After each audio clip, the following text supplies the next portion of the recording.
সিনেমার বিষয়ে একটা মামলা হয়েছে মূলত তাণ্ডব সিনেমার যে প্রযোজক জনাব শাহরিয়ার কবির ভুইয়া অর্থাৎ শাহরিয়ার শাকিল, উনি বাদী হয়ে বনানী থানায় একটা মামলা করেন।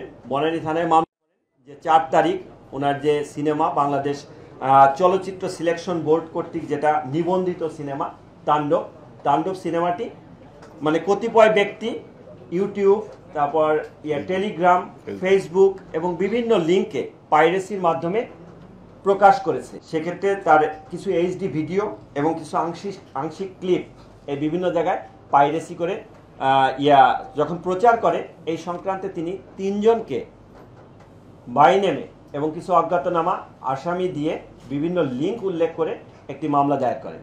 মামলার তদন্তভার প্রাথমিকভাবে থানার উপরে থাকলেও বর্তমানে মামলার তদন্তভার ডিবির কাছে ন্যস্ত করা হয়।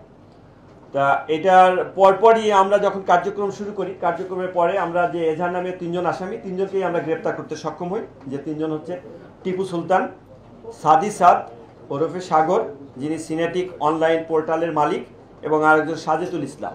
এই 3 জনকে গ্রেপ্তার করি। পাশাপাশি আমরা যে লিঙ্কগুলো আছে সেই লিঙ্কগুলো অ্যানালাইসিসের কাজ করি, যে লিঙ্কে কোন লিঙ্কে সেটা প্রকাশ হয়েছে। মূলত আমরা এখানে দেখি টেলিগ্রাম,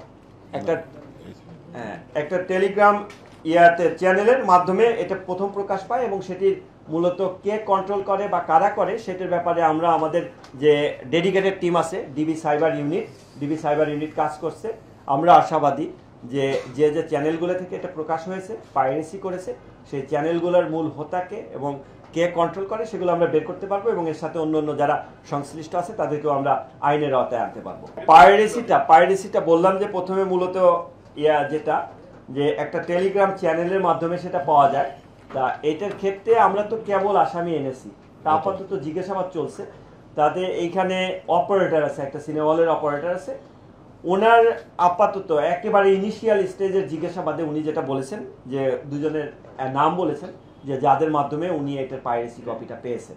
তা ওইটার ব্যাপারেও যাচাই বাছাই চলছে। চলে তাদের অবস্থান শনাক্ত করে এবং তাদের সামাজিক যোগাযোগ মাধ্যমে যে বিভিন্ন ইয়াগুলো আছে, ওই আপনার লিঙ্কগুলো আছে, সেগুলো যাচাই বাছাই করে তাদেরকে আইনের আওতায় আনা হবে তাদের সংশ্লিষ্টতা থাকলে।